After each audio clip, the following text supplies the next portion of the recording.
Intro வந்து நம்மளோட Gokul sir கொடுப்பாங்க. பர்ஃபார்மன்ஸ்லாம் பண்ண போகிறது இல்லை, அவங்க வந்து பேச போகிறாங்க. உடனே பெர்ஃபார்மன்ஸ்னு பயந்துடாதீங்க.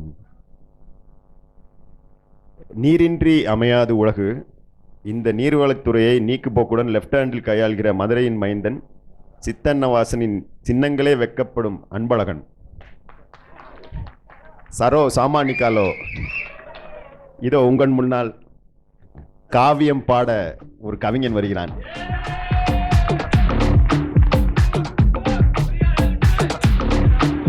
திருதுப்புன்னு இறக்கி விட்டீங்களேப்பா.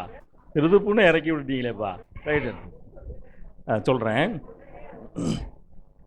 நம்ம ஒரு 40 வயசு வந்தோடனே இல்லை அது இல்லை, அது அப்புறம் இப்போ 40ல் ஆரம்பிக்கிறேன். 40 வயசு வந்தோடனே அது வரைக்கும் பொதுவாக பார்த்தீங்கன்னா மதுரைக்காரனுக்கு ஒரு ரொம்ப தில் இருக்கும். நம்ம வாழ்க்கையில் ஹெல்மெட் போட சொன்னால் போடுறதே கிடையாது. வந்தால் பார்த்துக்கோம்டா அப்படின்னு எவனையும் சத்தாக்கிறது. அந்த 40 வயசு வந்தோடனே அந்த பொறுமை, அந்த பயம் எல்லாமே கொஞ்சம் கொஞ்சமாக வர ஆரம்பிக்குது. அது ஏன்னாலன்னா நம்மளை நம்பி ஒரு ஃபேமிலி 2 பேர் இருக்காங்க, ஒரு 4 பேர் இருக்காங்கன்ற ஒரு பயம். இல்லை அந்த கட்டத்துக்கு வரும்போது கவலை வந்துடுது. ஏன் வருதுன்னா நம்ம உயிரை அதுக்கு அப்போ தான் நம்மளோட உயிரை வேல்யூ பண்ணுறோம். நம்ம இருந்தோம்னா நம்ம என்ன சுற்றி நடக்கிற விஷயங்களை சந்திக்கும் போது இழப்புகள் வரும்போது இந்த மாதிரி இருக்குது. அப்போ வாழ்க்கையில் வந்து ஒரு 4 பேரை சம்பாரித்து வைக்கணும்னு ஆரம்பர் சொல்லுவாங்க. 4 பேர் எதுக்குன்னா கடைசி காலத்தில் தூக்கிட்டு போகிறதுக்கு வைக்கிறதுக்கு அப்படின்ற மாதிரி. அப்போ நம்ம ஃப்ரெண்ட்ஸ் சர்க்கிளில் பார்க்கும்போது நம்மளையும் காப்பாற்றிட்டு நம்ம ஃபேமிலியையும் காத்துக்கிறாங்கன்ற ஒரு நம்பிக்கை வரும்போது மறுபடியும் அந்த இழந்த தைரியம் வந்துடுது. அது எதனாலன்னா உங்களுக்கு தெரியும், நம்ம ஃபேமிலியை எப்படி சப்போர்ட் பண்ணுறாங்கன்றத நம்ம பார்க்கும்போது அந்த தைரியம் வந்து ஆட்டோமேட்டிக்காக வர ஆரம்பிச்சிருச்சு. அது வந்து உங்களோட சேர்ந்து நானும் ஃப்ரெண்ட்ஸாக இருக்கும்போது அது ஒரு பெருமையாக இருக்குது. ஏன்னா ஸ்கூல் டேஸ்லேயே உள்ள ஃப்ரெண்ட்ஸ்லேயும் பழகிருக்கோம், வச்சுருக்கோம். அவங்களும் இன்றைக்கும் குரூப்பில் இருக்கோம், வச்சுருக்கோம். ஆனால் அந்த மாதிரி சப்போர்ட்டில் யாரும் பண்ணுறதில்ல, நம்ம ஃபேமிலியிலையும் பண்ணுறதில்ல.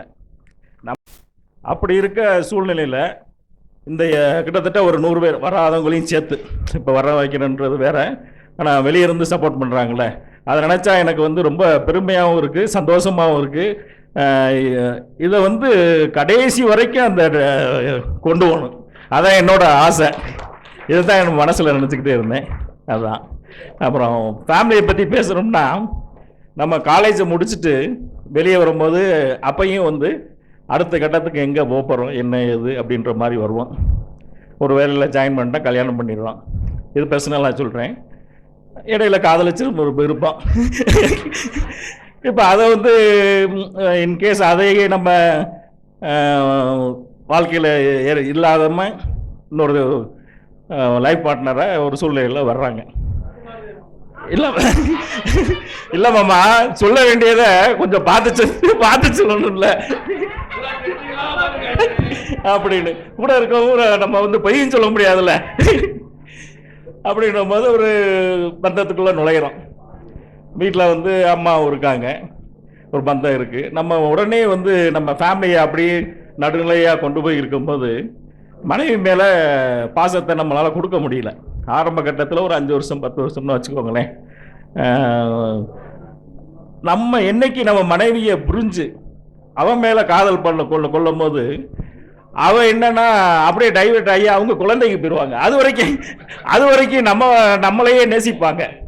நம்ம அதை பற்றி கேர் பண்ணுறதே கிடையாது. ஏன்னா வேலையே அது இதுன்னு போயிட்டு நம்ம அந்த சூழ்நிலையில் நம்ம திங்கிங்லாம் வேற இதுலேயே போய்க்கிறது.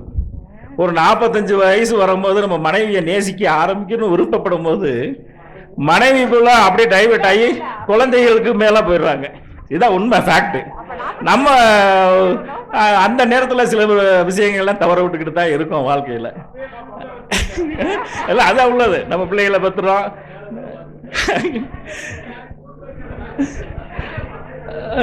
அதனால நம்ம ப்ரெசண்ட்டை கொஞ்சம் நேசித்து வாழ ஆரம்பிக்கிறதுக்கு பழகணும். இன்னமும் பழகிக்கிட்டே தான் இருக்கோம். பெட்டராக வாழறதுக்கு முயற்சி பண்ணுறோம். இப்போ வந்து இப்போ இன்னைக்கு 50 வயசு நம்மளோட பேரண்ட்ஸ்லாம் வந்து கிட்டத்தட்ட குழந்தை ஆகிட்டாங்க. நம்மளுக்கு வந்து ஒரு காலையில் அவசரத்தில் நம்ம போய்கிட்டே இருக்கோம். அவங்க ஃபார் எக்ஸாம்பிள் எங்கள் அம்மாவே இருக்காங்கன்னு வச்சுக்கோங்களேன். அவங்க நம்ம எப்படா பேசுவோம்னு நினைப்பாங்க. ஆனால் நம்ம பேச முடியல, நம்ம கோவப்படுறோம். ஆனால் அதை போய் ஒரு சாயங்கால நேரத்தில் நினச்சி பார்க்கும்போது வருத்தமாக இருக்குது. இதெல்லாம் அப்படி மிஸ் பண்ணிக்கிட்டே போகிறோம்.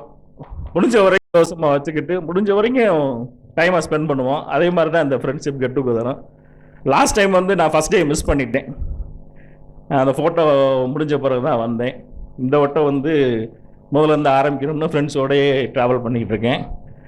அடுத்த நெக்ஸ்ட் டைமில் வந்து அந்த குரூப்புக்குள்ளே போய் வேலையும் பார்க்கணும்னு முயற்சி பண்ணுறேன். அது இன்ஷால்லாம் நடக்கணும். தேங்க்யூ. Thank you sir. அதாவது உங்கள் ஸ்பீச் ஒரு மோட்டிவேஷன் ஸ்பீச் மாதிரி இருந்துச்சு. எல்லாத்துக்குமே ரொம்ப ரொம்ப ரொம்ப நன்றி.